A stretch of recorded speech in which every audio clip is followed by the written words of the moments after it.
Welcome to another deep dive.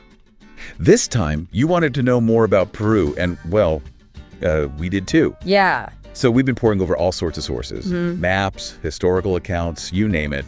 We even found some studies on Peruvian cuisine. Oh, yeah. The food's incredible. I know, right? But don't worry, we're not going to drown you in details. Right. We're just here to pull out the most interesting stuff. The real gems. Exactly. So, let's start with the basics, the lay of the land. Peru's got this incredible geographical diversity, starting with the costa. The coast, yeah. That narrow strip of desert that hugs the Pacific. Now, most people know about the Atacama Desert. Driest place on Earth. Right, the driest desert in the world. But here's the thing. Yeah. Parts of it are actually teeming with life. What? How's that possible? Well, there are these hidden oases called lomas. Lomas. Yeah, and after a rare fog rolls in, they just bloom with vegetation. Wow, so it's like a hidden world. Exactly. It's amazing how Peru constantly defies expectations. It really does. And then, as you move inland, the landscape changes completely. You hit the Andes. The Sierra, yeah. Towering mountains. Not just mountains, though. Right? It's a whole world up there. You've got snow-capped peaks, these fertile valleys tucked away, and then the high plateaus like the Altiplano. And Lake Titicaca. Ah, Lake Titicaca. Can't forget that. I mean, everybody knows it's the highest navigable lake in the world, but did you know that people have been living on floating islands there for centuries? Floating islands? Yeah, and get this, the islands are made entirely of reeds. They build their homes, their boats, everything on these floating platforms. That's unbelievable. Talk about adapting to your environment. It just shows how much Peru's geography has shaped not just the land, but the way people live. The Andes created these isolated communities, and each one developed its own unique traditions and practices. Like the mountains themselves were weaving a tapestry of cultures. Exactly. And that diversity, that's what makes Peru's human landscape so fascinating. So we've got the indigenous groups, obviously a huge part of the story. Of course. But then you've got the legacy of Spanish colonialism. Right. And wait for it, thriving communities of Chinese and Japanese descent. It's a real mix. It's incredible. Talk about a cultural blend. When you start to think about what it really means to be indigenous in Peru, it gets really complex. Oh, God. It's not just about bloodlines or speaking Quechua or Aymara. Right. It's a lived experience, shaped by history, by culture, and unfortunately often by discrimination, too. So it's more about a feeling of belonging, a shared heritage, Yeah. than checking boxes on a form. Absolutely. And to give you an idea of the scale, Peru actually has the largest Chinese population in all of Latin America.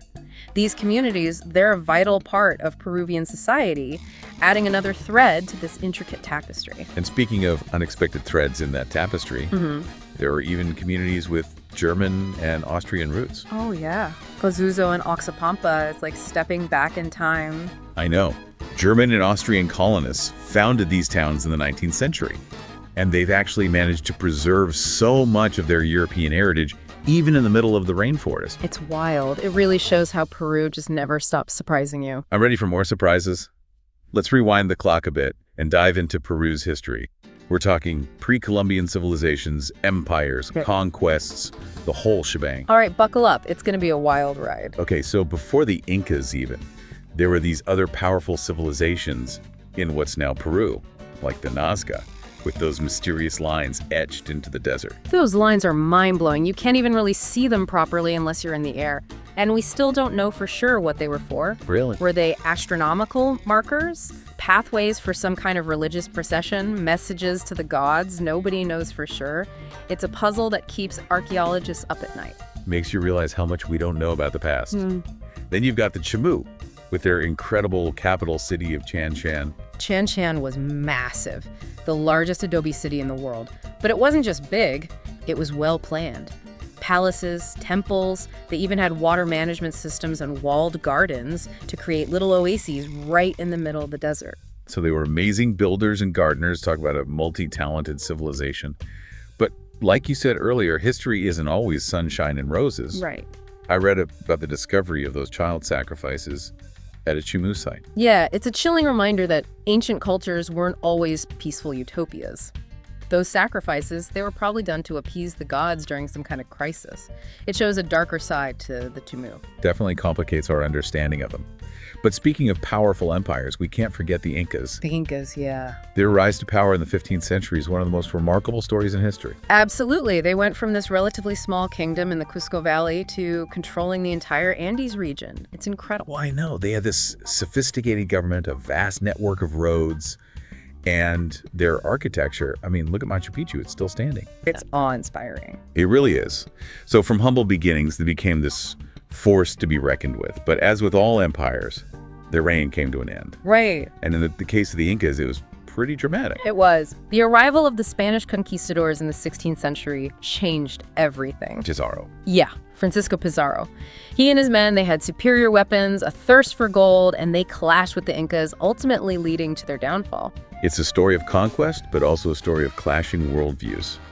And you can't forget the impact of European diseases. Oh, absolutely. The indigenous populations had no immunity. Diseases like smallpox, they just decimated the Incas. It's tragic. A tragic end to a powerful empire. And with the fall of the Incas, a new chapter began. Spanish colonial rule. A period of huge change. Yeah, the Spanish imposed their language, their religion, their whole social order. The Viceroyalty of Peru became a major center of Spanish power in South America. But it also saw the rise of resistance movements, indigenous communities fighting to hold on to their culture and their way of life. And that's where figures like Tupac Amaru II come in, Tupac Amaru II. leading a rebellion against Spanish rule in the 18th century. His story is incredible, a powerful symbol of indigenous resistance. But also tragic. Oh, absolutely. His rebellion showed just how brutal the colonial regime could be. He was captured, tortured, executed. It's heartbreaking. It is. But his legacy lived on. It inspired future generations to fight for their freedom. His name became synonymous with that struggle. And his image, too. Yes, a powerful symbol of indigenous pride. And his uprising had this ripple effect throughout the Andes. It really planted the seeds for the independence movements that would eventually sweep across South America. Which brings us to another interesting twist. Peru's path to independence wasn't exactly a classic revolution. No, it wasn't. It was more complicated than that. It was a whole mix of internal and external factors, the Napoleonic Wars in Europe, for example, that weakened Spain's hold on their colonies and gave these independence movements a chance to grow. And that's where fighters like José de San Martín and Simón Bolívar enter the scene. Yes. Leading liberation movements across the continent. Their campaigns played a big part in freeing Peru from Spanish rule. But it's interesting, right? Peru's independence wasn't this sudden, explosive uprising. It wasn't. It was more strategic, more calculated. Yeah, with San Martin declaring independence in 1821 and then Bolivar coming in with his military victories to secure it. So Peru's birth as a nation was a carefully orchestrated move, not a spontaneous burst of rebellion. Pretty fascinating, right? And once they achieved independence, well, a whole new set of challenges popped up. Building a nation, forging their own path in the world, it wasn't easy. Not at all. And that journey, it was full of ups and downs, unexpected booms, devastating conflicts. Like the guano boom. Oh yeah, the guano boom. And the Saltpeter War. Definitely. Both had a huge impact on Peru. All right, let's talk about those next. From bird droppings to border disputes, Peru's story just keeps getting more and more interesting. Peru's early years as an independent nation, well, let's just say it was a wild ride. Imagine a country's economy depending on, well, bird droppings. The guano boom, right? Yeah. Sounds crazy, but I guess when something's that valuable. It shows you how unpredictable things can be.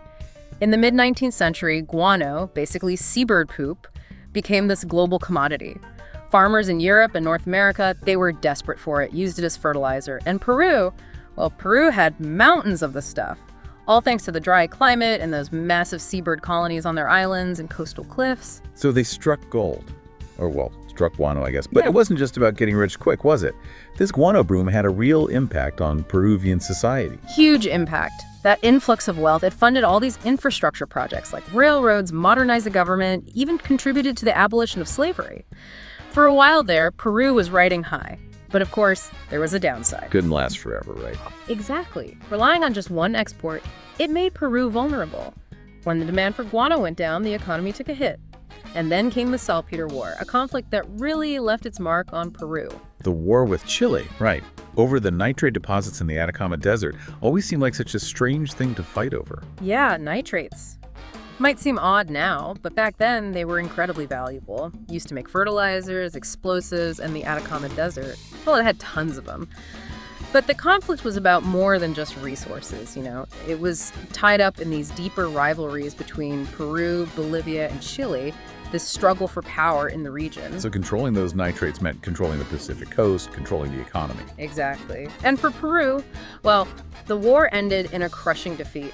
They lost the nitrate-rich territories, and it really shook their national pride. A harsh reminder of their vulnerability. I can see how a loss like that would have a lasting impact. Probably didn't help with the internal divisions and political instability we talked about earlier. No, it didn't. The war exposed those weaknesses, the lack of a unified national identity, the deep social inequalities. These problems continued to plague Peru as it entered the 20th century. So the 20th century was a turbulent time. You could say that. The early 1900s saw this powerful landowning elite emerge. They controlled vast estates, had a lot of political power, and many Peruvians felt excluded, left behind. And that's where the APRA comes in. The party founded by Victor Raúl Haya de la Torre. They wanted to challenge the elite, represent the working class, the indigenous population. Exactly. The APRA was this populist, anti-imperialist movement, and they captured the hopes of a lot of Peruvians who felt ignored by the system.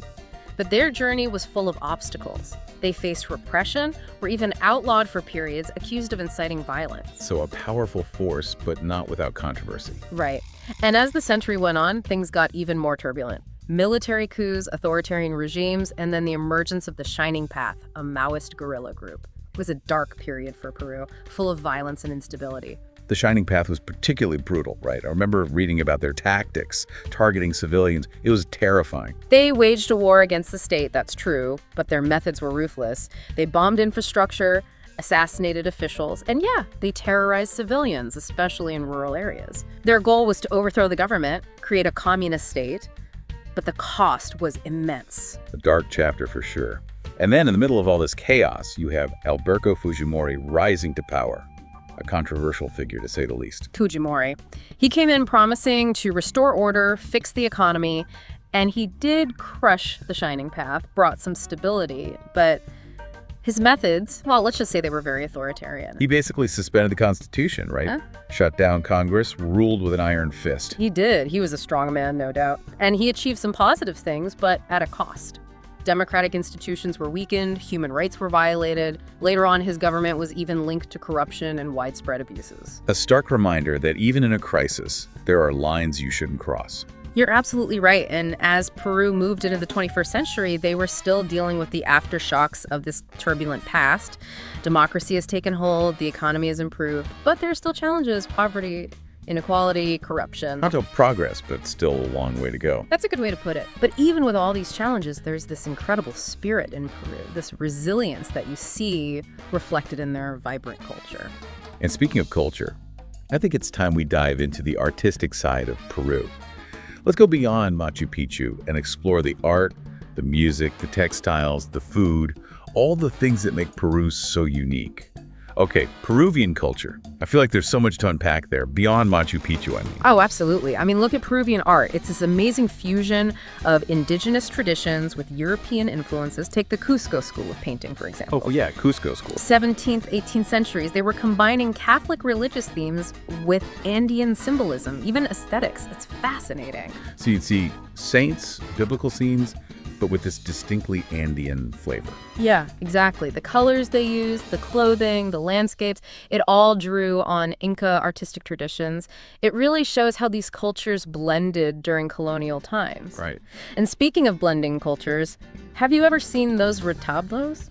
The portable wooden boxes with the little figures and scenes inside. Yes. They're like these miniature stages, often showing biblical stories, lives of saints, but they also incorporate elements of Andean folklore, daily life, I've seen some like that. You might have a Last Supper scene, but with a guinea pig on the table. Or a local festival happening right alongside a Catholic saint. It's like they were creating their own visual language, blending the sacred and the everyday. Exactly. And then there are the Cajas de San Marcos, similar to retablos, but usually smaller, more intricate. These incredibly detailed scenes carved right into the wood. Often they show scenes from the life of Saint Mark, the patron saint of Lima, but they also just demonstrate this incredible craftsmanship. They sound beautiful, like tiny, intricate works of art. They really are.